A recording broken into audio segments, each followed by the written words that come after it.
தௌஹி ஜமாத் காரைக்கால் மாவட்டம் நல்லம்பல் கிளை சார்பில் ஏற்பாடு செய்யப்பட்டிருக்கிற இப்பொதுக்கூட்ட நிகழ்ச்சியில் நாம் அனைவரும் பெருந்திரளாக பேரார்வத்தோடு பங்கெடுத்துள்ளோம். இப்பொதுக்கூட்ட நிகழ்ச்சியில் இதுதான் இஸ்லாம் என்கிற தலைப்பு வழங்கப்பட்டிருக்கிறது. இஸ்லாம் என்பது அல்லாஹ்வால் மனித சமூகம் எவ்வாறு நடந்து கொள்ள வேண்டும் என கற்றுத்தரப்பட்ட வாழ்க்கை நெறிக்கு இஸ்லாம் என்கிற பெயர். அல்லாஹ் திருக்குரானில் குறிப்பிடுகிறான், இன்னத்தீன இந்தல்லாஹில் இஸ்லாம். அல்லாஹ்விடத்தில் தீன் என்றால் பாதை, தீன் என்றால் வழிமுறை என்று அர்த்தம். இறைவனிடத்தில் தீன் என்பது இஸ்லாம் தான், கட்டுப்படுதல் தான் என்று அல்லாஹ் சொல்கிறான். இந்த இஸ்லாம் என்பதை நாம் அனைவரும் நம்முடைய வாழ்வில் கடைபிடிக்கத்தக்க ஒரு வாழ்க்கை நெறியாக அல்லாஹ் நமக்கு பொருந்தி கொண்டுள்ளான். முழுக்க இஸ்லாம் என்பது இதில் உள்ள சட்டதிட்டங்கள், இதில் உள்ள வணக்க வழிபாடுகள், இதில் நமக்கு சொல்லப்பட்டிருக்கிற நம்பிக்கை சார்ந்த விஷயங்கள் என முழுமையும் அல்லாஹ்வால் ஏற்றப்பட்டவை. திருக்குரானிலே அல்லாஹு ரப்புல் ஆலமீன் குறிப்பிடுகிறான், அல் யோம அக்மல்து லக்கும் தீனக்கும் வ அத்மம்து அலைக்கும் நிஅமதி வ ரதீது லக்குமுல் இஸ்லாம தீனா. இன்றைய தினம் உங்கள் மார்க்கத்தை உங்களுக்காக நான் முழுமைப்படுத்தி விட்டேன். இந்த மார்க்கத்தை முழுமைப்படுத்தலின் மூலமாக எனது அருட்கொடையை நான் பரிபூர்ணமாக்கி விட்டேன். இஸ்லாத்தை உங்களுக்குரிய தீனாக நான் பொருந்தி கொண்டேன் என்று அல்லாஹ் சொல்கிறான். இந்த ஒரு வசனத்தை முஸ்லிம்கள் சிந்தித்து பார்த்தாலே, சிந்திக்க வேண்டிய முறைப்படி இந்த வசனம் நமக்கு எடுத்து சொல்லக்கூடிய கருத்துக்களை ஆழ்ந்து நாம் யோசித்து பார்த்தால் பல்வேறு கருத்துக்களை நம்மால் விளங்கிக் கொள்ள முடியும். இந்த வசனம் எப்போது அருளப்பட்டது? நபிகள் நாயகம் ஸல்லல்லாஹு அலைஹி வஸல்லம் அவர்கள் தமது இறுதி ஹஜ்ஜை நிறைவேற்றுகின்ற பொழுது ஒரு வெள்ளிக்கிழமை அரஃபா பெருவெளியில் தான் இந்த வசனம் அருளப்படுகிறது. நபிகள் நாயகம் மக்களுக்கு சொல்ல வேண்டிய சட்டத்திட்டங்களை எல்லாம் 23 ஆண்டு கால தம்முடைய நபித்துவ வாழ்க்கையிலே சொல்லிவிட்டார்கள். மக்களுக்கு கற்றுக் கொடுக்க வேண்டிய நம்பிக்கைகளை சொல்லிவிட்டார்கள். வணக்க வழிபாடுகளை கற்றுக் கொடுத்து விட்டார்கள். எவற்றை நம்பக்கூடாது அதனையும் சொல்லிவிட்டார்கள். இஸ்லாம் என்றால் என்னவென்பதை முழுமையான ஒரு பரிபூர்ணமான வடிவத்தை நபிகள் நாயகம் மக்களுக்கு கற்றுக் கொடுத்ததற்கு பிறகு இறுதி ஹஜ்ஜில் இருக்கின்ற அந்த வேளையிலே, அரஃபா பெருவெளியில் நிற்கக்கூடிய வேளையிலே அல்லாஹ் ரப்புல் ஆலமீன் இந்த வசனத்தை அருளுகிறான். அல் யோம அக்மல்து லக்கும் தீனக்கும். இன்றைய தினம் உங்களுடைய மார்க்கத்தை நான் முழுமைப்படுத்தி விட்டேன். மார்க்கம் முழுமையாகிவிட்டது. நபிகள் நாயகம் காலத்தோடு இஸ்லாம் முழுமைப்படுத்தப்பட்டு விட்டது. எப்போது ஒரு விஷயம் முழுமையடைந்து விட்டதோ அதற்கு பிறகு வெளியிலிருந்து எந்த ஒன்றும் உள்ளே நுழைந்து விடக்கூடாது. நாம நம்முடைய வீட்டை எதற்காக பூட்டுகிறோம்? வீட்டை பூட்டுவதனுடைய அர்த்தம் வெளியில் இருக்கக்கூடிய விஷ ஜந்துக்களோ வெளியாட்களோ வீட்டிற்குள்ளே வந்துவிடக்கூடாது. இவ்வாறு பூட்டப்படுகிற சீல் வைக்கப்படுகிற எந்த ஒன்றுக்கும் அதனுடைய அர்த்தம் என்ன? இனி உள்ளே உள்ளவை வெளியே செல்லக்கூடாது, வெளியே உள்ளவை உள்ளே வரக்கூடாது. முழுமை கம்ப்ளீட் ஆயிடுச்சு. அப்ப அல்லாஹ் நமக்கு வழங்கி இருக்கிற இஸ்லாம் என்பது நபிகள் நாயகம் காலத்திலேயே முழுமைப்படுத்தப்பட்ட மார்க்கம். யாரால் முழுமைப்படுத்தப்பட்டது? இந்த மார்க்கத்தின் எஜமானன் எவனோ அந்த அல்லாஹ்வால் முழுமைப்படுத்தப்பட்டது. அல்லாஹ் இந்த மார்க்கத்தை நான் உங்களுக்காக முழுமைப்படுத்தி விட்டேன், எந்த குறையும் வைக்கவில்லை. நீங்கள் திக்கி திணறக்கூடிய அளவிற்கு எந்த விஷயத்தையும் நான் சொல்லாமல் இல்லை. எவற்றையெல்லாம் உங்களுக்கு நான் சொல்ல வேண்டுமோ, எதையெல்லாம் நீங்கள் தெரிந்து கொள்ள வேண்டுமோ அவை எல்லாவற்றையும் உங்களுக்கு நான் சொல்லிவிட்டேன். என்னை எப்படி வணங்க வேண்டும் சொல்லிவிட்டேன். எனக்கு பிடிக்காதவை எவை சொல்லிவிட்டேன். நீங்கள் எவற்றை சாப்பிட வேண்டும் சொல்லிவிட்டேன், சாப்பிடக் கூடாதது எது சொல்லிவிட்டேன், எல்லாமும் கம்ப்ளீட். நபிகள் நாயகம் காலத்திலேயே முழுமைப்படுத்தப்பட்டு விட்டது. அதற்கு பிறகு வேறு ஒரு நபர் வந்து உட்கார்ந்து சிந்தித்து இஸ்லாமிய மார்க்கத்தை முழுமைப்படுத்த வைக்கக்கூடிய வேளையில் ஈடுபடும் தேவை எவருக்கும் இல்லை. எந்த இமாம்களுக்கும் இல்லை, எந்த பெரியார்களுக்கும் இல்லை, எந்த முன்னோர்களுக்கும் இல்லை, எந்த ஜமாத்திற்கும் இல்லை. இந்த அடிப்படை பேருண்மையை முஸ்லிம்கள் முதலிலே புரிந்து கொள்ள வேண்டும். அதே வசனத்தில் அல்லாஹ் என்ன சொல்கிறான்? வ அத்மம்து அலைக்கும் நிஅமதி, இப்படி முழுமைப்படுத்தப்பட்ட மார்க்கத்தை உங்களுக்கு நான் தந்திருக்கிறேன் அல்லவா, இது என்னுடைய அருட்கொடை. இஸ்லாம் என்பது அல்லாஹ்வால் நமக்கு வழங்கப்பட்டிருக்கிற அருட்கொடை. ஏன் இந்த பூமியில் நான் எப்படி வாழ வேண்டும் என்பதை அல்லாஹ் நமக்கு கற்றுத் தருகிறான். இந்த பூமியிலே நாம் தட்டு தடுமாறி சீரழிவதை அல்லாஹ் விரும்பவில்லை. அத்தகைய இளைநிலையை அல்லாஹ் நமக்கு ஏற்படுத்தவில்லை. எது நேர்வழி என்பதை சொல்லித் தருகிறான், எது வழிகேடு என்பதை சொல்லித் தருகிறான், எது நல்லது என்பதை கற்றுத் தருகிறான், எது கெட்டது என்பதை கற்றுத் தருகிறான். இது இறைவனின் நிஅமத் அல்லவா? இந்த கண்ணோட்டத்தில் இந்த மார்க்கத்தின் சட்டதிட்டங்களை நாம் நோக்குகின்ற பொழுது இந்த மார்க்கம், இந்த இஸ்லாம் அல்லாஹ்வால் நமக்கு வழங்கப்பட்ட பெரும் நிஅமத். அதைத்தான் அல்லாஹ் இந்த வசனத்தில் குறிப்பிடுகிறான். வ அத்மம்து அலைக்கும் நிஅமதி, என்னுடைய நிஅமத்தை உங்களுக்கு நான் பரிபூர்ணமாக்கி விட்டேன். அதைவிட மிக முக்கியமான அம்சம் வ ரதீது லக்குமுல் இஸ்லாம தீனன், இஸ்லாத்தை உங்களுக்குரிய தீனாக நான் பொருந்திக் கொண்டேன். இந்த இஸ்லாம் தான் உங்களுக்குரிய மார்க்கம். இந்த இஸ்லாத்தை உங்களுக்குரிய மார்க்கமாகத்தான் நான் பொருந்திக் கொண்டிருக்கிறேன், நான் திருப்தி அடைந்திருக்கிறேன். இதனுடைய நேர் எதிர்பதத்தில் உள்ள அர்த்தம் என்ன?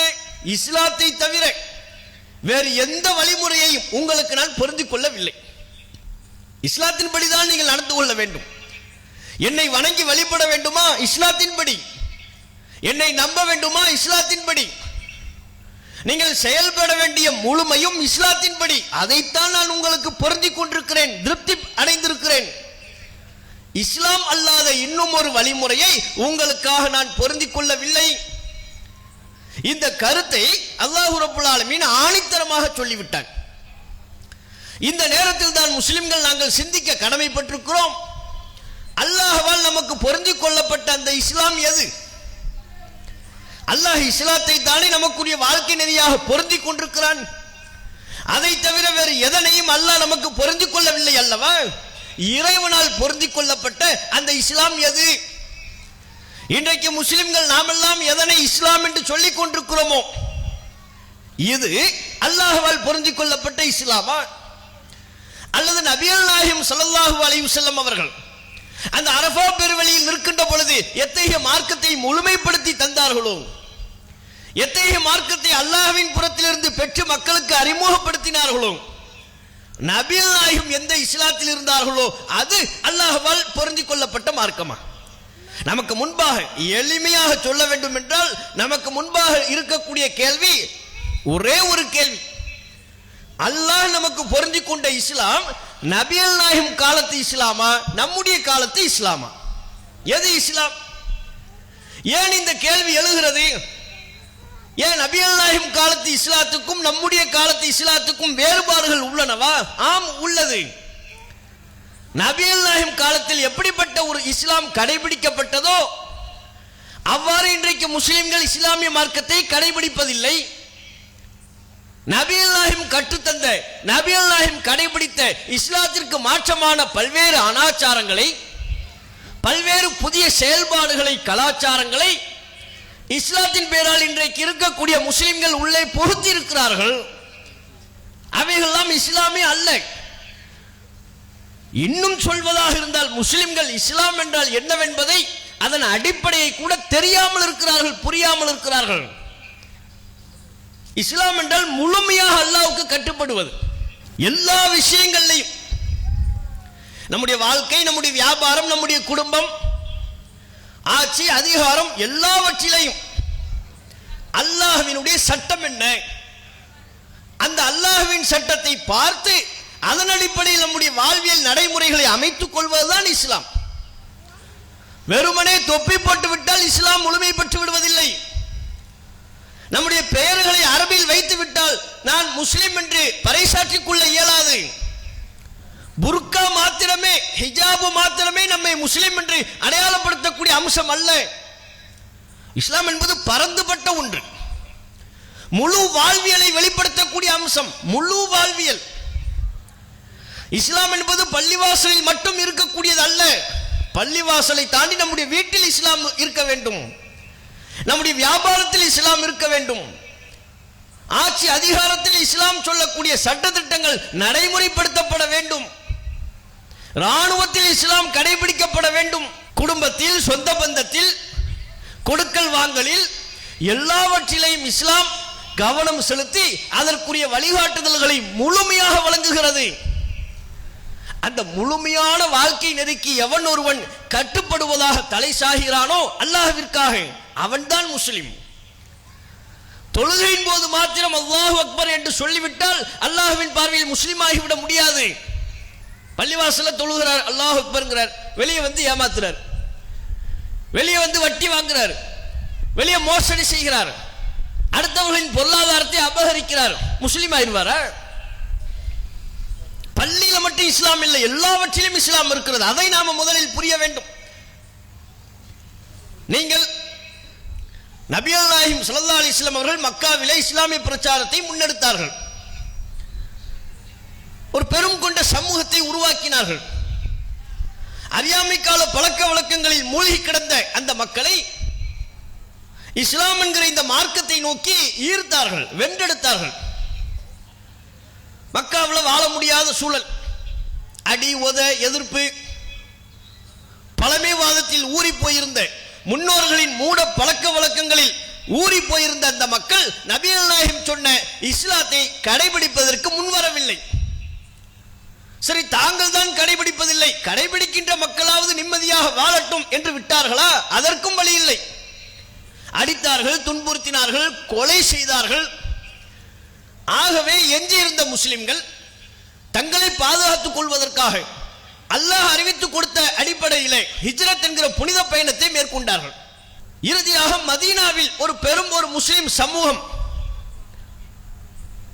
அல்லாஹ்வின் தூதர் கட்டமைத்த இஸ்லாமிய சமூகம் அங்கே உருவாகிறார்கள், அங்கே வாழ்கிறார்கள். அப்படி முஸ்லிம்கள் நபிகள் நாயகம் ஸல்லல்லாஹு அலைஹி வஸல்லம் அவர்களின் பிரச்சாரத்தால் ஈர்க்கப்பட்ட அந்த முஸ்லிம்கள் தங்களை முஸ்லிம் என்று அடையாளப்படுத்தியதற்கு பிறகு அவர்களின் பார்வை எப்படி இருந்தது? அவர்களின் செயல்பாடு இந்த மார்க்கத்தை பற்றி, இஸ்லாத்தை பற்றி அவர்களுடைய பார்வை என்னவாக இருந்தது? திருக்குர்ஆன் மிக தெளிவாக சொல்கிறது. நீங்க குர்ஆன்ல நபித்தோழர்கள், அதாவது ஆரம்ப கால முஸ்லிம்கள் நபிகள் நாயகம் ஸல்லல்லாஹு அலைஹி வஸல்லம் அவர்களிடம் ஒவ்வொன்றை பற்றியும் கேள்வி கேட்பதை திருக்குர்ஆனில் அல்லாஹ் பதிவு செய்திருப்பதை நீங்கள் காணலாம். எதை பற்றி எல்லாம் கேள்வி கேட்கிறார்கள்? யஸ்அலூனக அனில் அஹில்லா, நபியே இந்த மக்கள் உம்மிடம் பிறைகள் குறித்து கேள்வி எழுப்புகிறார்கள். மதீனாவுக்கு வந்ததற்கு பிறகு ரசூலுல்லாஹ்ட்ட சரமாரி கேள்வி. ஒரு புதிய சமூகம் ஆரம்ப கால தங்களுடைய முன்னோர்களின் மார்க்கத்தை உதறி தள்ளிவிட்டு தீனுல் இஸ்லாத்தை தங்கள் வாழ்க்கை நெறியாக ஏற்றுக்கொண்டு விட்ட தருணம், தங்களை முஸ்லிமாக எப்போது உணர்கிறார்களோ அப்போதிலிருந்து ஒட்டுமொத்த உலகத்தை பற்றிய, பொருட்களை பற்றிய, கருத்துக்களை பற்றிய, வாழ்க்கை பற்றிய தங்களின் பார்வையை மாற்றிக்கொண்டார்கள். இஸ்லாத்தின் படியான புதிய பார்வையை நாம் நம்முடைய வாழ்க்கையில் கை கொள்ள வேண்டும் என்கிற சிந்தனையின் வெளிப்பாடுதான் அந்த கேள்விகள். இதுவரையிலும் வானில் தோன்றிய பிறைகளை பற்றி, நட்சத்திரங்களை பற்றி பலவாறு நாம் கற்பிதம் செய்து கொண்டோம், பல கதைகளை பேசிக்கொண்டோம். இப்போது நான் இஸ்லாம் என்கிற இந்த மார்க்கத்தை தழுவி நிற்கிறேன். அல்லாஹ்வின் முன்னிலையில் முஸ்லிமாக என்னை நான் அடையாளப்படுத்தி நிற்கிறேன். ஆகவே இனி இந்த பிறைகள் பற்றி மக்காவில் நான் அறியாமை காலத்தில் வாழ்ந்த பொழுது பிறைகளை பற்றி என்னுடைய பார்வை என்னவோ அந்த பார்வை என்னுடைய உள்ளத்தில் இருக்கக்கூடாது. இஸ்லாம் எனக்கு இந்த பிறைகளை பற்றி என்ன சொல்லுது, அதுதான் என்னுடைய பார்வையாக, அதுவே என்னுடைய கருத்தாக, அதுவே என்னுடைய வாழ்வியலா இருக்கணும். அதனால தான் கேட்கிறாங்க, யஸ்அலூனக அனில் அஹில்லா, நபியே உம்மிடம் பிறைகள் குறித்து கேள்வி எழுப்புகிறார்கள், பிறையை பத்தி சொல்லுங்க, இஸ்லாம் என்ன சொல்லுது? ரசூலுல்லாஹ் பதில் சொல்றாங்க. யஸ்அலூனக அனில் மஹீத், நபியே உம்மிடம் மாதவிடாய் பற்றி கேள்வி எழுப்புகிறார்கள். ஏன் அதை பற்றி ஏன் கேள்வி எழுப்ப வேண்டும்? ஆரம்ப காலகட்டத்தில் மக்காவில் தாங்கள் வாழ்ந்த பொழுதும் மதீனாவில் வந்ததற்கு பிறகும் மாதவிடாயை பற்றி மக்கள் மத்தியில் பல்வேறு பார்வை. கிறிஸ்தவ மதத்தில் ஒரு பார்வை, யூத மதத்தில் ஒரு பார்வை. முஸ்லிம்கள் நினைக்கிறார்கள் அந்த பார்வையெல்லாம் எனக்கு வேண்டாம், நான் முஸ்லிம், நான் இந்த இஸ்லாத்தில் இருக்கிறேன், இஸ்லாம் எனக்கு இதை பற்றி என்ன சொல்லுங்க. நபியிடத்தில் கேட்கிறாங்க, யஸ்அலூனக அனில் மஹீத், நபியே மாதவிடாய் பற்றி உம்மிடம் கேள்வி எழுப்புகிறார்கள், இதோ அதற்குரிய பதிலை சொல்லுங்கள். எல்லாத்துக்கும் விரிவாக குர்ஆன் பதில் அளிக்கிறது. எல்லாவற்றுக்கும் விரிவாக நபிகள் நாயகம் பதில் அளித்தார்கள். அந்த பதில்களுக்குள் செல்வது நம்முடைய நோக்கம் அல்ல. நபித்தோழர்கள் அந்த கேள்வியை எழுப்பியதின் நோக்கம் என்ன என்பதை நாம் முதலில் புரிந்து கொள்ள வேண்டும். யஸ்அலூனக மாதா யுன்ஃபிகூன், எதை செலவு செய்ய வேண்டும் என்று நபி உம்மிடம் கேள்வி எழுப்புகிறார்கள். இனி நான் எப்படி செலவு பண்றது, யார் யாருக்கு செலவு பண்ணணும், பெற்றோருக்கு செலவு பண்ணுவதை பற்றி என்னுடைய இந்த மார்க்கம் எனக்கு என்ன சொல்லுது, சொந்த பந்தங்களுக்கு செலவு செய்வதை பற்றி இந்த மார்க்கம் எனக்கு கற்பிக்கக்கூடிய வழிமுறை என்ன, அதைத்தான் கேட்கிறாங்க. யஸ்அலூனக மாதா யுன்ஃபிகூன், தாங்கள் எதை செலவு செய்ய வேண்டும், எப்படி செலவு செய்ய வேண்டும் என்று உம்மிடம் கேள்வி எழுப்புகிறார்கள். அதுக்குரிய பதில் இந்தா சொல்லுங்க. யஸ்அலூனக அனில் ஹம்ரி வல் மைசிர், மதுவை பற்றி சூதாட்டத்தை பற்றி உம்மிடம் கேள்வி எழுப்புகிறார்கள். அதற்குரிய பதிலை சொல்லுங்கள். ஏன் இதுவரையிலும் மது சூதாட்டம் அவை ஹராமாக்கப்படுவதற்கு முன்பு அந்த மக்கள் மத்தியில் அது குறித்த ஒரு பார்வை இருந்தது. இப்போது நான் முஸ்லிமாக நிற்கிறேன், இந்த மார்க்கத்தை தழுவி நிற்கிறேன், இஸ்லாம் எனக்கு மதுவை பற்றி என்ன சொல்லுது, இஸ்லாம் எனக்கு இந்த சூதாட்டத்தை பற்றி என்ன சொல்லுது, ஒன்றுலையும் இப்படி அவர்கள் எழுப்பிய கேள்விகளை திருக்குர்ஆன் நமக்கு பதிவு செய்யக்கூடிய அந்த தகவல்களை அடுக்கிக் கொண்டே செல்லலாம். இதுதான் முஸ்லிமுடைய வேலை. எப்போ ஒருத்தன் தன்னை முஸ்லிம்னு சொல்றானோ அப்போதிலிருந்தே தன்னுடைய பார்வைகள் அனைத்தையும் இஸ்லாத்தின்படி மாற்றிக்கொள்ள தயாராகணும். அந்த கட்டுப்படுதல் வேணும். முஸ்லிம்னு சொல்லிட்டு ஒவ்வொன்றையும் தங்களுடைய முன்னோர்கள் தங்களுக்கு எப்படி சொல்லி தந்தார்களோ அப்படித்தான் நான் பார்ப்பேன், அப்படித்தான் நான் நம்புவேன் என்றால் அவர் முஸ்லிம் என்று தன்னை அழைத்துக் கொள்வதில் அர்த்தம் இல்லை. முஸ்லிம்னு சொல்லுவோம், ஆனா எந்த கலாச்சாரத்தையும் மாற்ற மாட்டோம், எந்த பழக்க வழக்கத்தையும் மாற்ற மாட்டோம். ஒவ்வொன்றையும் எங்களுடைய முன்னோர்கள் எங்களுக்கு எதை எப்படி சொல்லி தந்தாங்களோ அதைத்தான் மார்க்கம்னு நம்புவோம் என்றால் நாம முஸ்லிம் அல்ல. அப்படி நீங்கள் விளங்கி வைத்திருக்கக்கூடிய தீன் இஸ்லாமும் அல்ல. நபித்தோழர்கள் எப்படி திறந்த மனதோடு ஒவ்வொன்றையும் இஸ்லாம் எனக்கு என்ன சொல்லுது, வான பிறையை பத்தி என்ன சொல்லுது, நட்சத்திரத்தை பத்தி என்ன சொல்லுது, செலவு செய்வதை பற்றி இந்த மார்க்கம் எனக்கு என்ன கற்றுத் தருகிறது, அவர்கள் எப்படி திறந்த மனதோடு ஒரு புதிய மார்க்கத்தை தழுவியதற்கு பிறகு முழுவதுமாக தங்களை இந்த மார்க்கத்தில் ஒப்படைத்தார்களோ, மார்க்கத்தின் பார்வைதான் தன்னுடைய பார்வை என்று அல்லாஹ்வின் முன்னிலையில் அல்லாஹ்வுடைய மார்க்கத்தின் முன்னிலையில் சரணடைந்தார்களோ அப்படி நம்ம சரணடையணும். எனக்குன்னு ஒரு பார்வையெல்லாம் இல்லைங்க, எனக்குன்னு சொந்த கருத்துலாம் இல்லை.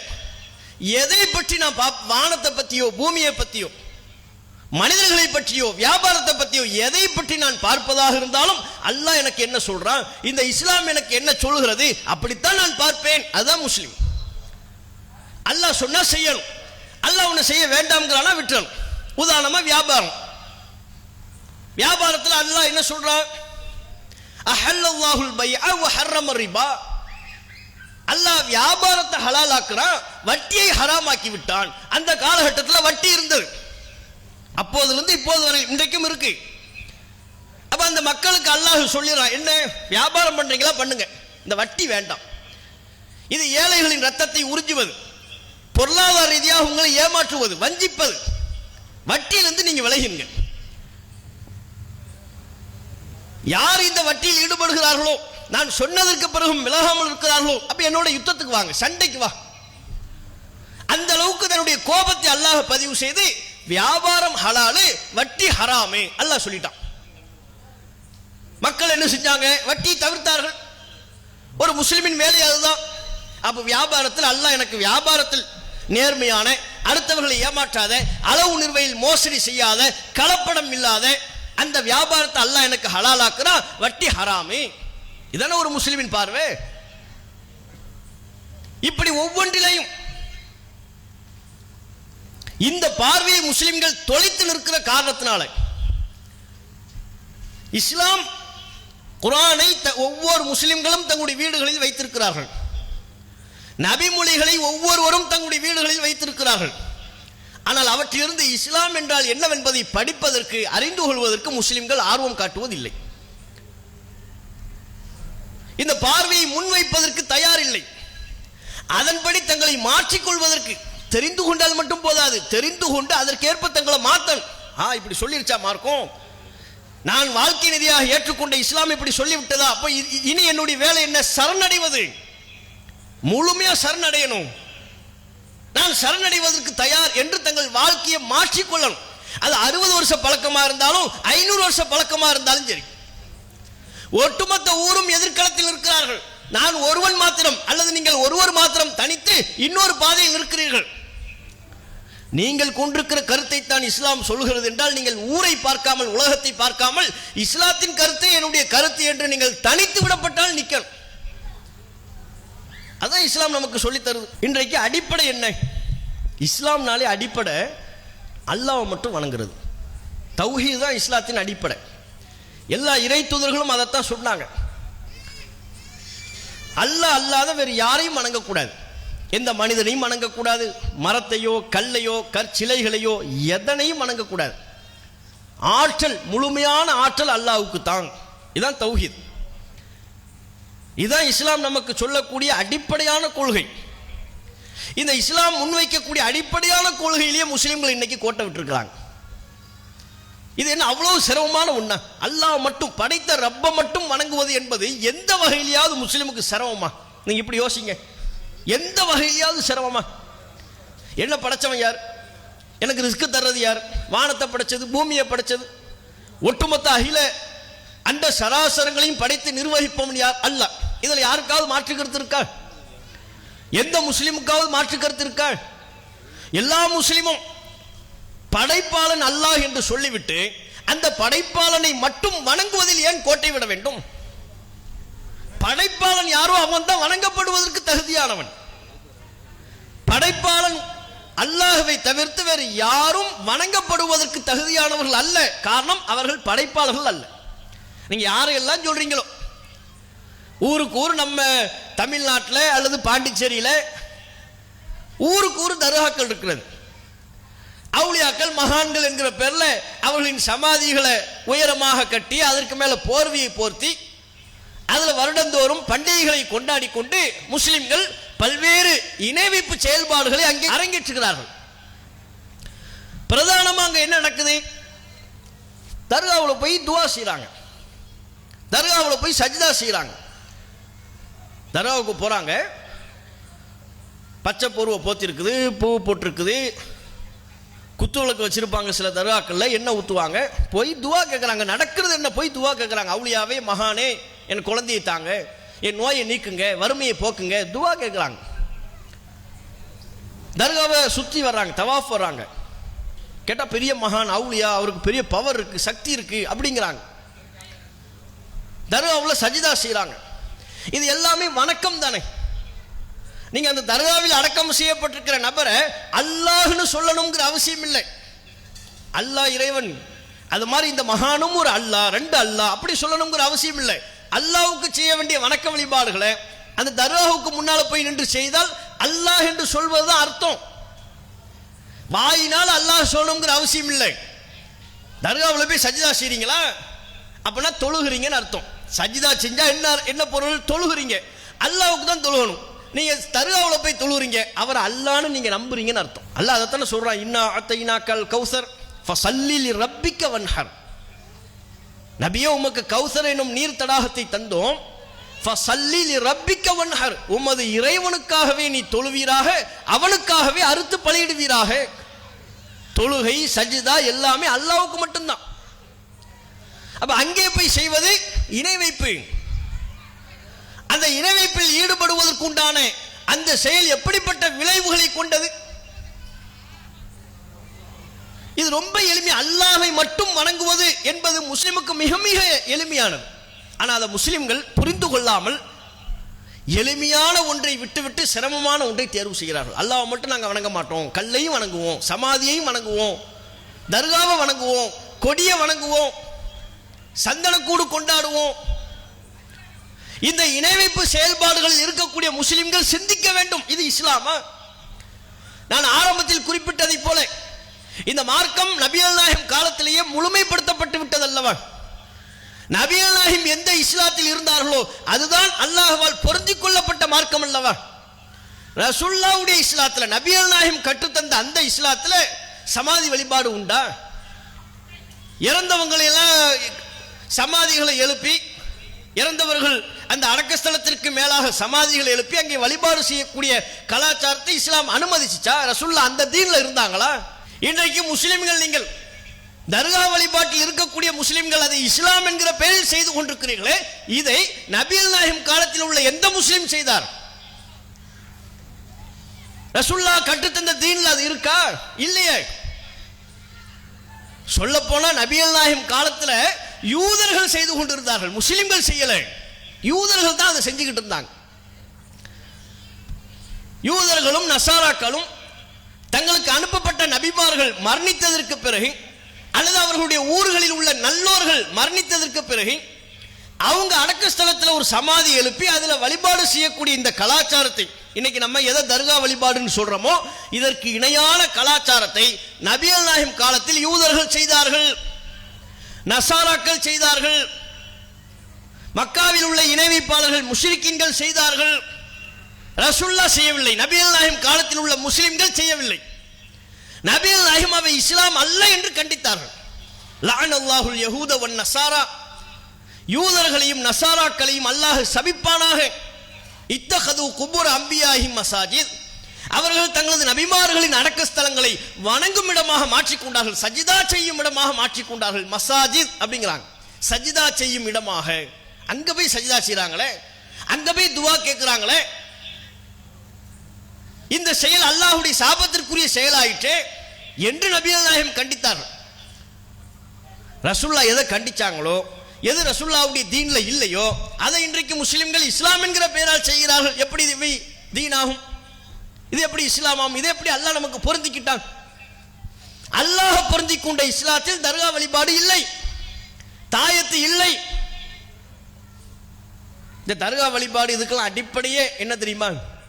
இவங்களா ஒருத்தவங்கள மகான்னு சொல்லி அதுக்கு ஒரு கதை கட்டுவாங்க.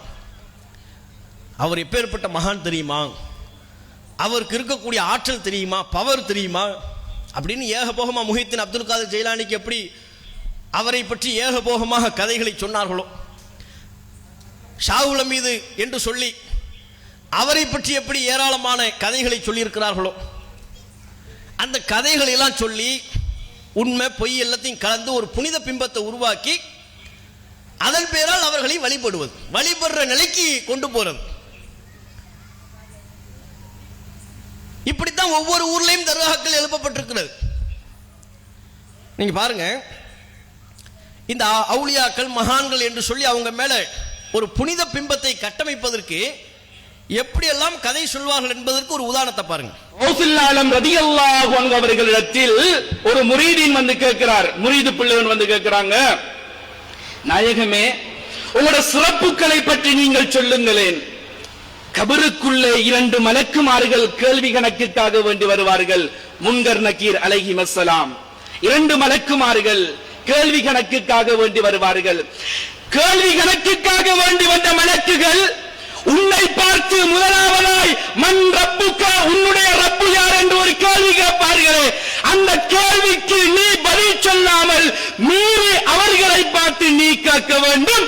அப்துல் காதர் முஹையத்தீன் நான் யார் என்பதாக கேள், இந்த கேள்விக்குரிய பதிலை அவர்கள் சொல்லுவார்கள் என்றார்கள். கௌசுல்லாலம் ரலியல்லாஹு அன்ஹு அவர்கள். விளக்குதா உங்களுக்கு? கபர்ல வச்ச உடனே மலக்குமார்கள் வருவாங்க, கேள்வி கேட்பாங்க. மன் ரப்புக்க, உம்முடைய இறைவன் யாருன்னு கேட்பாங்க. இந்த கேள்வியை கேட்கும்போது எப்படி பதில் சொல்லணுமா அவர் சொல்லி கொடுக்கிறார். அந்த மலக்கிட்ட திருப்பி கேள்வி கேட்கணுமா. உன்னுடைய இறைவன் யாருன்னு கேள்வி கேட்கிற மலக்குகிட்ட நம்ம திருப்பி கேட்கணுமா? என்ன இறைவன் யாருன்னா கேட்குறீங்க, உனக்கு முஹித்தீன் அப்துல் காதர் ஜெயிலானியை பத்தி தெரியுமா? அவர்கிட்ட போய் கேளு, நீ கேட்கிற இந்த கேள்விக்கு என்ன பதில்னு அவர் சொல்வாரு. எங்க கிட்ட பேசுற வேலையெல்லாம் வச்சுக்க கூடாது, எதுவா இருந்தாலும் அவர்கிட்ட கேளுங்க. மலக்குகள்கிட்டே திருப்பி கேள்வி கேட்க சொல்றாங்க. நாயகமே உங்களோட சிறப்புகளை பற்றி நீங்கள் சொல்லுங்களேன். கபருக்குள்ளே 2 மலக்குமார்கள் கேள்வி கணக்குக்காக வேண்டி வருவார்கள். முன்கர் நக்கீர் அலைஹிமஸ்ஸலாம் 2 மலக்குமார்கள் கேள்வி கணக்குக்காக வேண்டி வருவார்கள். கேள்வி கணக்குக்காக வேண்டி வந்த மலக்குகள் உன்னை பார்த்து முதலாவதாய் மன் ரப்புக்க, உன்னுடைய ரப்பு யார் என்று ஒரு கேள்வி கேட்பார்களே, அந்த கேள்விக்கு நீ பதில் சொல்லாமல் மீறி அவர்களை பார்த்து நீ கேட்க வேண்டும். அப்துல் காதர் முஹையத்தீன் நான் யார் என்பதாக கேள், இந்த கேள்விக்குரிய பதிலை அவர்கள் சொல்லுவார்கள் என்றார்கள் கௌசுல் ஆலம் ரலியல்லாஹு அன்ஹு அவர்கள். எப்பேற்பட்ட ஒரு மோசமான குணம்! கபூர்ல போய் அப்படி நம்மளாம் கேள்வி கேட்க முடியுமா? இவங்க முஸ்லிம்களை எப்படி தயார்படுத்துறாங்க பாருங்க. இந்த தர்கா வழிபாடு இதுக்கெல்லாம் பின்னணி இதுதான். முஹையத்தீன் அப்துல் காதர் ஜெயிலானி எப்பேற்பட்ட ஆள் தெரியுமா? அவரை நீ நம்புனா, அவர் தர்காவுக்கு வந்தா, அவரை வழிபாடு செஞ்சா, கபூர்ல மலக்குகள் கேள்வி கேட்கறதுக்கு நீ பதில் சொல்ல வேண்டியதில்லை, மலக்குகளையும் நீ திருப்பி கேள்வி கேட்கலாம். அந்த அளவுக்கு பவர் இருக்கு, அந்த அளவுக்கு வல்லமை இருக்கு என்று மார்க்கத்தை தப்பாக சொல்லி கொடுக்கிறது. இஸ்லாத்தை தப்பும் தவறுமாக மக்களுக்கு போதித்து கொடுப்பது. அந்த மக்கள் அறியாமையில் இருக்கிறார்கள். அவர்களுக்கு எதை மார்க்கம் என்று சொல்கிறார்களோ அதை நம்புகிறார்கள். குர்ஆனிலிருந்து இஸ்லாத்தை படிப்பதில்லை. நபிகள் நாயகம் ஸல்லல்லாஹு அலைஹி வஸல்லம் அவர்களின் போதனைகளிலிருந்து இஸ்லாத்தை படிப்பதில்லை. என்றைக்காவது இந்த தர்கா வழிபாடு, சந்தனக்கூடு, இந்த கொண்டாட்டத்தில் உள்ள முஸ்லிம்கள் நம்ம இதெல்லாம் காலங்காலமா செய்யறோம், இது இஸ்லாத்தில் இருக்கா, குர்ஆன்ல இருக்கான்னு யோசிச்சு பார்த்தாங்களா? அதானங்க இஸ்லாம். இஸ்லாம்னா என்ன, முஸ்லீம்னா என்ன? அரபுல பேர் வச்சுட்டா முஸ்லீம் ஆயிருவீங்களா? பள்ளிவாசல்ல வாரத்துக்கு ஒருக்க அல்லது ஐவேளை தொழுகை வந்து விட்டால் முஸ்லீமா? பொருளாதாரத்தை செலவு பண்ணி ஹஜ்ஜுக்கு போயிட்டு வந்துட்டீங்கன்னா முஸ்லீம் ஆயிருவீங்களா? முழுமையா அல்லாஹ்வுக்கு சரணடையணும். முழுமையாக அல்லாஹ் ஒண்ணு எனக்கு அல்லாஹ் என்ன சொல்லுகிறானோ அதுக்கு நான் கட்டுப்படுறேன், அல்லாஹ் என்ன சொல்றானோ அதை நான் செய்யறேன். கையில தாயத்து கட்டுறானா, இது அல்லாஹ் எனக்கு சொல்லியிருக்கிறானா? நபிகள் நாயகம் சொல்லியிருக்கிறார்களா? ரசூலுல்லாஹ் இந்த தாயத்தை அங்கீகரிக்கவில்லை, ஆதரிக்கவில்லை, அப்ப வேண்டாம், தூக்கி எறியணும். வீட்டுல தட்டு தகடு தாயத்து மாற்றமா?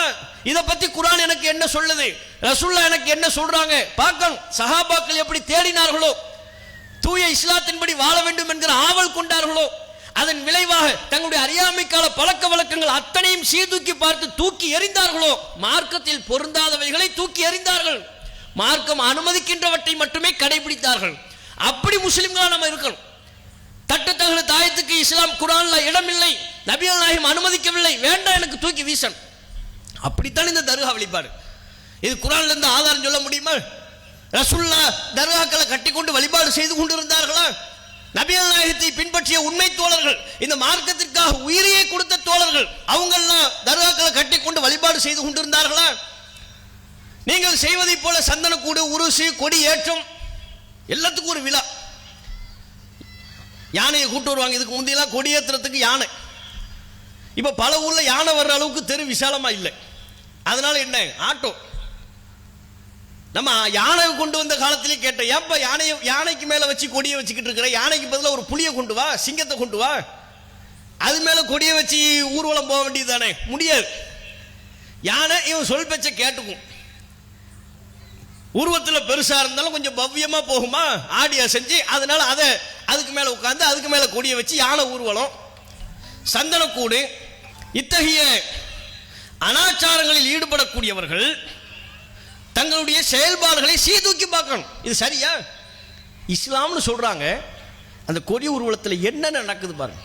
பட்டாசு வெடிக்கிறாங்க, டான்ஸ் ஆடுறாங்க, பாட்டு படிக்கிறாங்க, ஆட்டம் போடுறாங்க, இளைஞர்கள் யங்ஸ்டர்லாம் அதில் சேர்ந்து ஆட்டம் போடுறாங்க.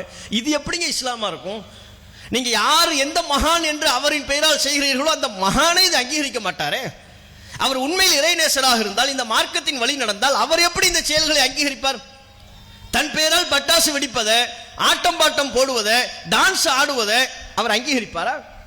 தூய இஸ்லாத்தின் வழி நடக்க வேண்டும் என்றால் அதை அவர் பிரச்சாரம் செய்த நபராக இருந்திருப்பாரே. ஆனால் உண்மை முஸ்லிமாக அவர் இருந்திருந்தால் இந்த கொடியேற்றத்தை எல்லாம் அவர் ஆதரிப்பாரா? அதில் ஈடுபடக்கூடிய நபர்கள் சிந்தித்து பாருங்கள். இந்த கொடியில் என்ன இருக்கு? கொடியை ஏத்துறது ஒரு ஃபங்க்ஷன், இறக்குறதுக்கு ஒரு ஃபங்க்ஷன். கொடியில் என்ன இருக்கு? கொடிக்கு ஒரு புனிதம் உண்டா? அதுக்கு பவர் இருக்கா? அது ஒரு சாதாரண துணி. எந்த அமைப்பின் கொடியா இருந்தாலும் சரி, எந்த ஜமாத்தின் கொடியா இருந்தாலும் சரி, அது ஒரு அடையாளத்துக்கு தான். இது இந்த ஜமாத்தின் கொடி, இது இந்த கட்சியின் கொடி, அவ்வளவுதான். அதை போய் தொட்டு கும்பிடுவதோ முத்தமிடுவதோ அதற்கு ஒரு புனிதத்தன்மையை கற்பிப்பதோ இஸ்லாத்தில் இல்லை. இஸ்லாத்தை பொறுத்தவர்களையும் ஒவ்வொன்றையும் அல்லாஹ் எப்படி சொல்கிறானோ அப்படித்தான் பார்க்கணும். இந்த கொடிக்கு ஏதாவது புனிதம்னு மார்க்கத்தில் எங்கேயாவது சொல்லப்பட்டிருக்கா? மார்க்கம் எதை எதை புனிதப்படுத்த வேண்டுமோ அது அல்லாஹ் ரசூலுல்லாஹ் இருக்கிற காலத்திலே புனிதப்படுத்தி முடிச்சிட்டான். இன்ன சஃபா வல் மர்வத மின் ஷஆயிரில்லாஹ், சஃபாவும் மர்வாவும் அல்லாஹ்வின் சின்னங்கள். அது புனித இடம். சஃபா மர்வா மலைக்குன்று புனிதமானவை. புனிதம் என்பதற்காக வேண்டி என்ன, அந்த புனிதத்தை எப்படி மதிக்க வேண்டும் என்பதையும் அல்லாஹ் சொல்லி தருவான். ஹஜ்ஜுக்கு போறீங்களா? ஃபமன் ஹஜ்ஜல் பைத்தா விஅதமர ஃபலா ஜுனாஹ அலைஹி அய்யத்தவஃப பிஹிமா. நீங்க ஹஜ்ஜுக்கு யார் செல்கிறார்களோ, உம்ராவிற்கு செல்கிறார்களோ, சஃபாவையும் மர்வாவையும் சഈ செய்வதில் அவர் மீது குற்றம் இல்லை. ஏன்னா ஆரம்ப காலகட்டத்தில் அறியாமை கால மக்கள் அதன் மீது சிலைகளை வைத்து வழிபாடு செய்து கொண்டிருந்தார்கள். அப்ப முஸ்லிம்களாக ஆனதற்கு பிறகு அதுக்கு மேல சிலையை வச்சு வழிபாடு செஞ்சாங்க. இப்ப நம்ம அங்க போலாமா?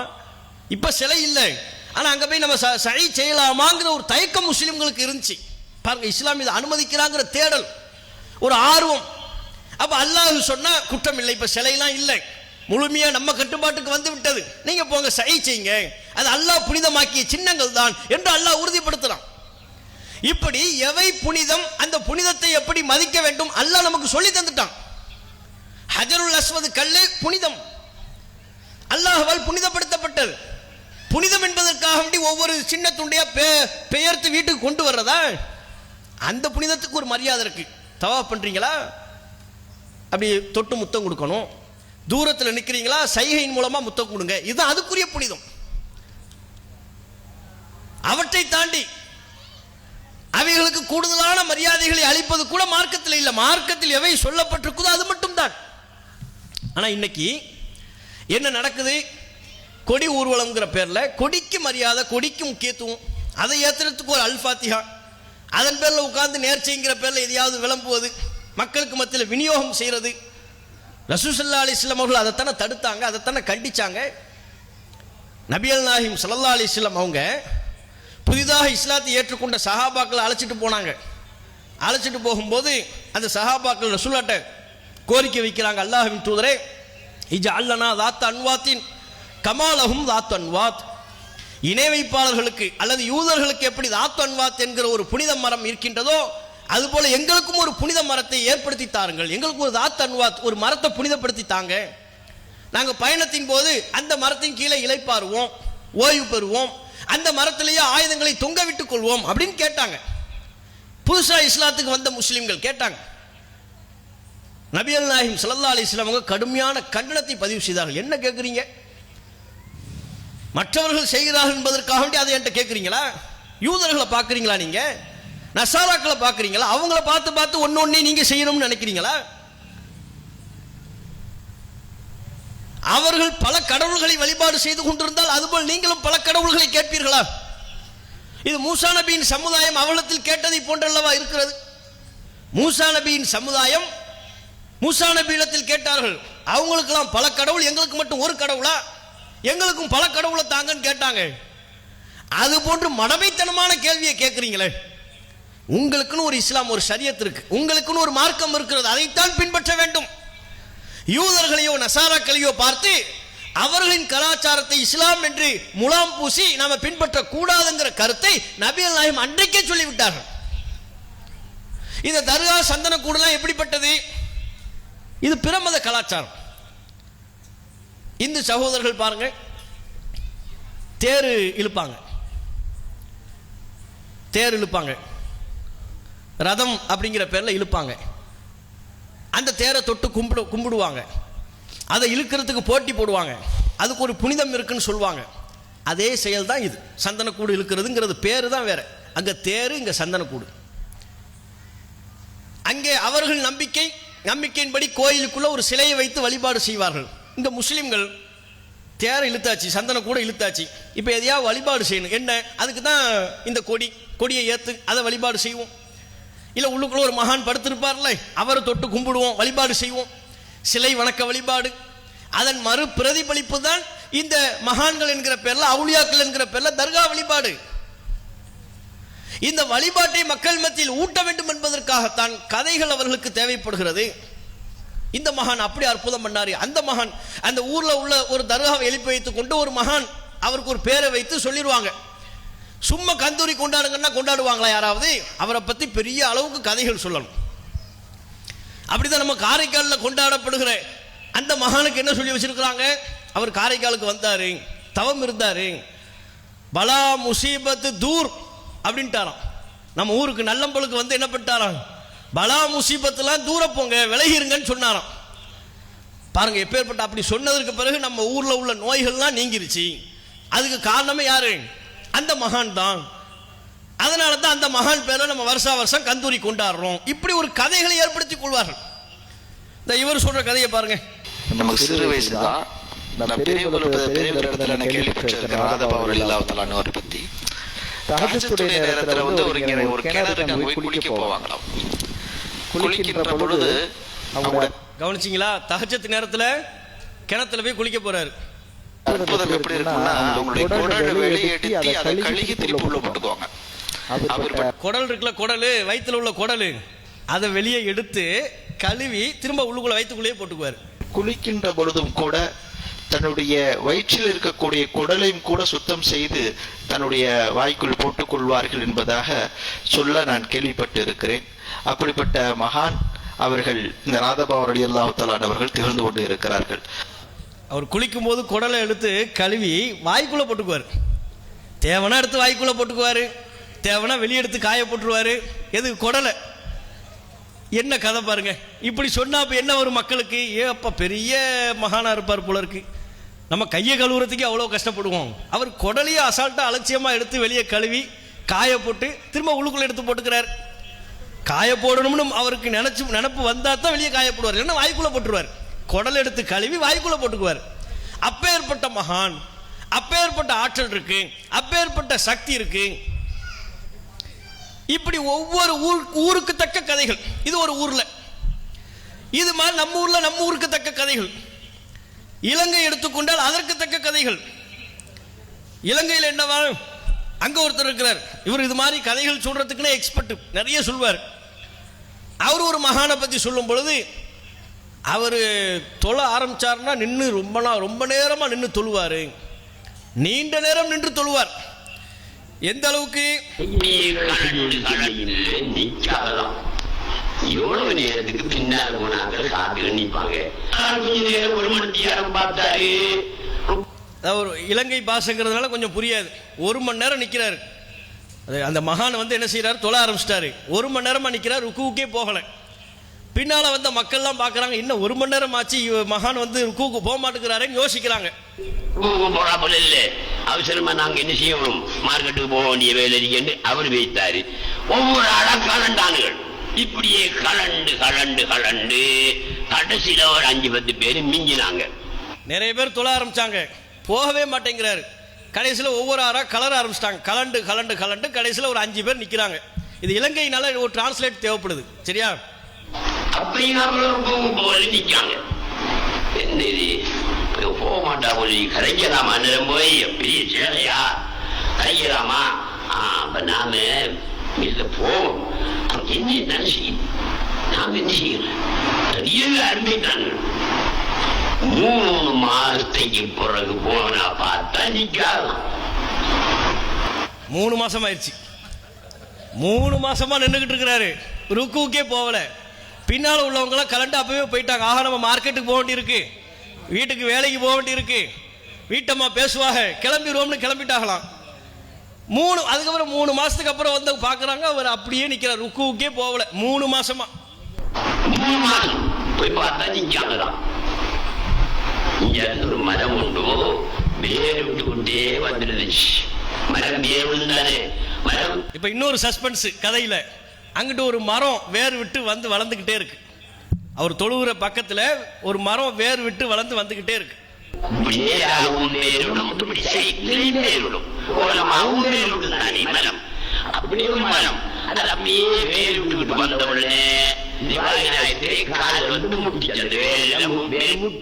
மரம் வேர் விட்டு வளர வளர வளர 3 மாசமா நிக்கிறாருல, வேர் விட்டு வளர வளர ரிஃபாய் நாயகம் காலு கடியில வந்துருச்சு.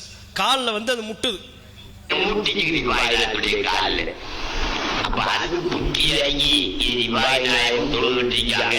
அவங்களோட காலில் நாம சைத்தால போகணும் மாறி அப்படியா போவது அது போவது.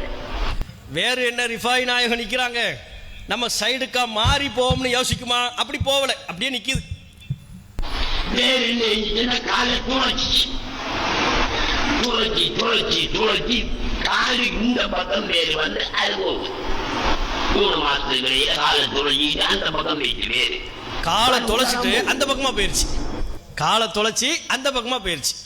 அப்ப இந்த கதையை கேட்கும் போது மக்கள் என்ன நினைக்கிறாங்க, ஏ அப்பா மகான் பாருங்க, ரிஃபாய் நாயகம் சாதாரணமான ஆளா, அவருக்கு வருஷா வருஷம் கந்தூரி கொண்டாடுறது தகும். ஏன் 3 மாசமா நின்று இருக்கிறார்ல, ருக்குவுக்கே போகல, 3 மாசமா நின்று இருக்கிறார் அப்படின்னு நினைப்பாங்க. ஆனா கொஞ்சம் இது தீனா இஸ்லாத்துல உள்ளதா, ரசூல்லா இருக்கின்ற பொழுது அல்லாஹ் எந்த மார்க்கத்தை முழுமைப்படுத்தினானோ அந்த மார்க்கத்தில் இது உள்ளதா என்று யோசித்து பார்த்தால் இது தப்புங்கிறது விளங்கும். 3 மாசமா ருக்குவுல நின்னார்னா என்ன அர்த்தம்? 3 மாசமா அவர் வேற எந்த தொழுகையுமே தொழுகல, 3 மாசமா லுஹர் தொழுவல, 3 மாசமா அசர் தொழுவல, 3 மாசமா மக்ரிப் தொழுவல, 3 மாசமா இஷா தொழுகல. அந்த 3 மாசத்துல வார வாரம் ஜும்மா வந்துச்சு, ஜும்மாவும் தொழுகல.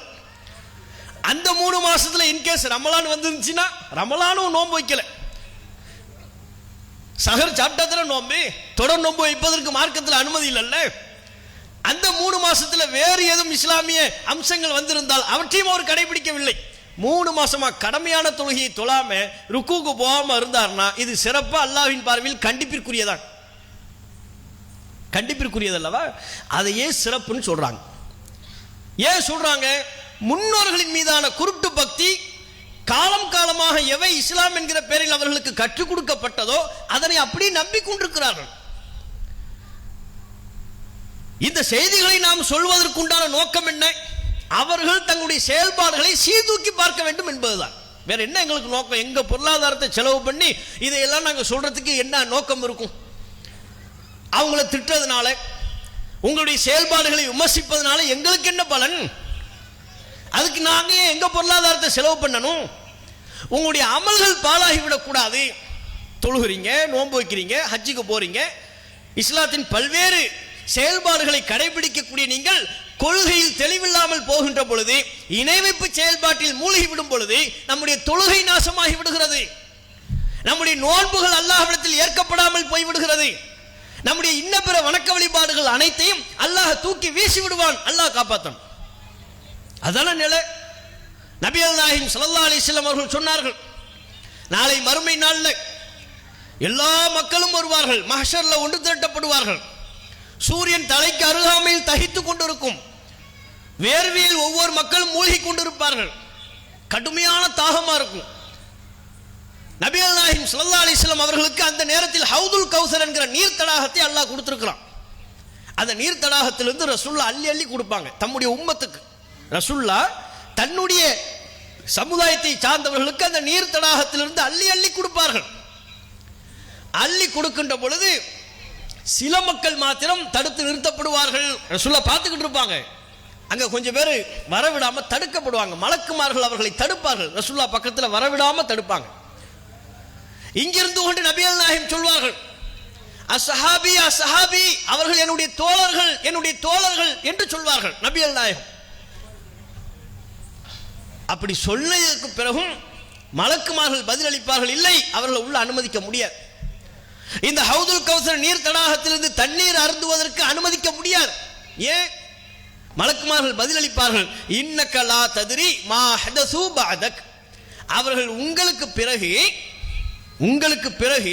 இந்த மார்க்கத்தின் பெயரால் புதிதாக என்னென்ன அனாச்சாரங்களில் ஈடுபட்டார்கள் என்பது உங்களுக்கு தெரியாது. நிறைய செஞ்சாங்க தீன். நீங்க விட்டுட்டு போன இஸ்லாத்தில் அவர்கள் இல்லை, நீங்கள் கற்றுக் கொடுத்த தீனை அவர்கள் கடைபிடிக்கவில்லை.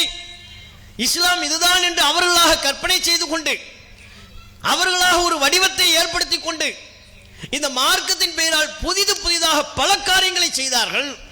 ஆகவே அவர்களை உங்களிடத்தில் நெருங்க அனுமதிக்க மாட்டோம் என்று நபிகள் நாயகம் ஸல்லல்லாஹு அலைஹி வஸல்லம் அவர்களுக்கு மலக்குமார்கள் பதிலளிப்பார்கள்.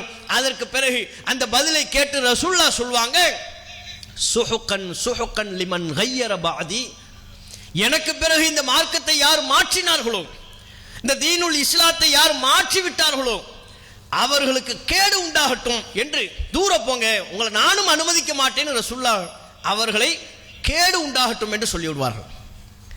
எப்பேற்பட்ட கை சேதத்திற்குரிய ஒரு செயல்!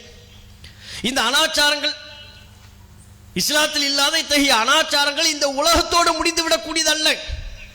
நாம என்றென்றும் நிரந்தரமானது என்று நம்பக்கூடிய அந்த மறுமை, அந்த மறுமை வாழ்க்கையில் மிகப்பெரிய சேதத்தை ஏற்படுத்தக்கூடியது, அந்த மறுமை வாழ்க்கையில் மிகப்பெரிய கை சேதத்தை தரக்கூடியது. அப்படி கை சேதப்படும் பொழுது நம்மை படைத்த எஜமானன் அல்லாஹ்வை தவிர வேறு யார் நமக்கு உதவியலும்?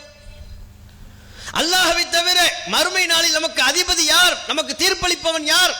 அல்லது அந்த நாளில் அதிகாரம் பெற்றவர்கள் யார்? அல்லாஹ் ஒருவனுக்கு தான் அதிகாரம். இன்றைக்கு நீங்கள் யாரை மகான்கள் என்கிறீர்களோ அவர்களுக்கு மறுமை நாளில் எந்த அதிகாரமும் இல்லை. இன்றைக்கு நீங்கள் யாரை அவுலியாக்கள் என்று சொல்லி அவர்களின் பெயரால் இஸ்லாத்தில் இல்லாத அனாச்சாரங்களை செய்கிறீர்களோ மறுமை நாள் அவர்களுக்கு எந்த அதிகாரமும் இல்லை. இறை தூதர்களுக்கே மறுமை நாள் அதிகாரம் இருக்காது. அல்லாஹ் அனுமதித்தவற்றை தவிர இறை தூதர்களுக்கே அதிகாரம் இல்லை. திருக்குர்ஆனில் அல்லாஹ் சொல்லித் தருகிறான், ஈசா அலைஹிஸ்ஸலாம் அவர்களிடத்திலேயும் அவருடைய தாயார் மரியம் அலைஹிஸ்ஸலாம் அவர்களிடத்திலேயும் அல்லாஹ் கேட்பானாம். மறுமை நாளில் கேட்கிறான். எல்லாரையும் முன்வைத்துக் கொண்டு ஈசா நபியை கூப்பிடுறான். மரியம் அலைஹிஸ்ஸலாம் அவர்களை அல்லாஹ் அழைக்கிறான். அவங்க ரெண்டு பேரும் எப்பேற்பட்ட மக்கள்! மரியம் அலைஹிஸ்ஸலாம் அவர்கள் ஒட்டுமொத்த மூமின்களுக்குமே முன்மாதிரி, கற்பொழுக்கமிக்க நபர்கள், பொறுமைசாலி, அல்லாஹ் சொன்னதின் அடிப்படையில் செயல்படுவதற்காக ஊர் உலகமே திரண்டு நின்று விமர்சனம் செய்த பொழுதும் அதை சட்டை செய்யாதவர்கள், அந்த விமர்சனங்களை தாங்கி நின்றவர்கள்.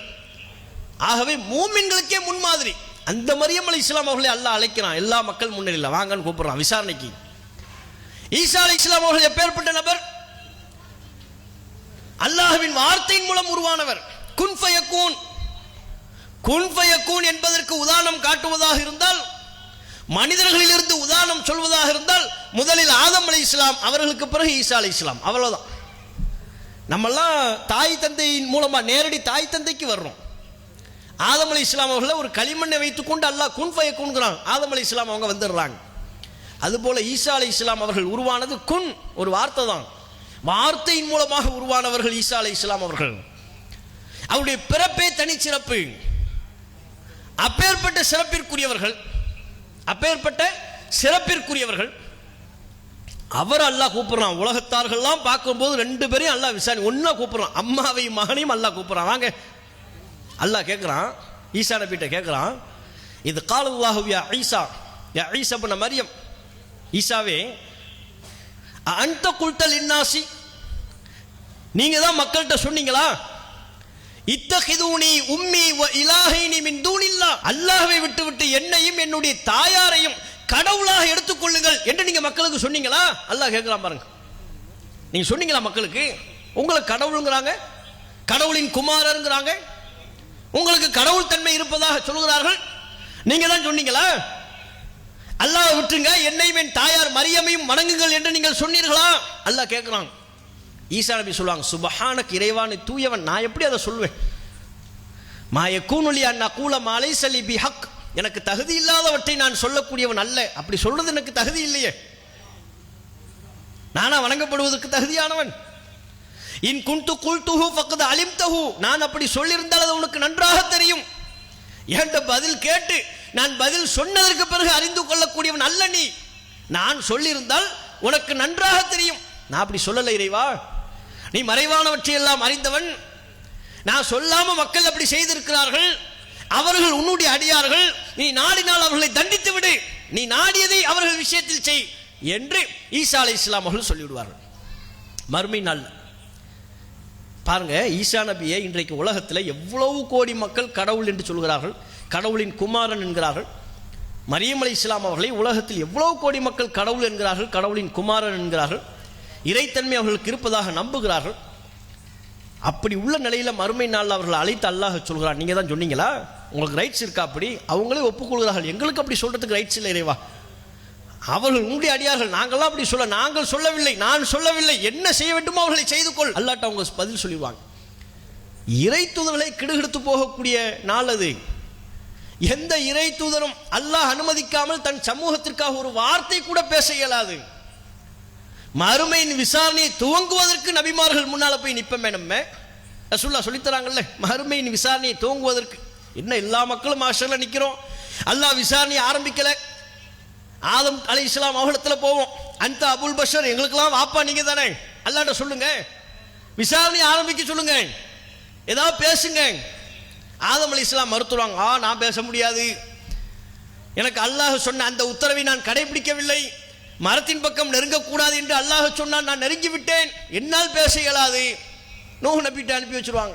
நூஹ் நபிட்ட போனோம்னா அவர் பேச இயலாதுங்குவார். இப்ராஹிம் அலைஹிஸ்ஸலாம் அவங்களிடத்துல போனா அவர் பேச முடியாதுன்றவர். எந்த இறை தூதரும் பேச மாட்டார்கள். நபியல் நாயகம் ஸல்லல்லாஹு அலைஹி வஸல்லம் அவர்களுக்கு அல்லாஹ் பேசுவதற்கு அனுமதி கொடுப்பான்.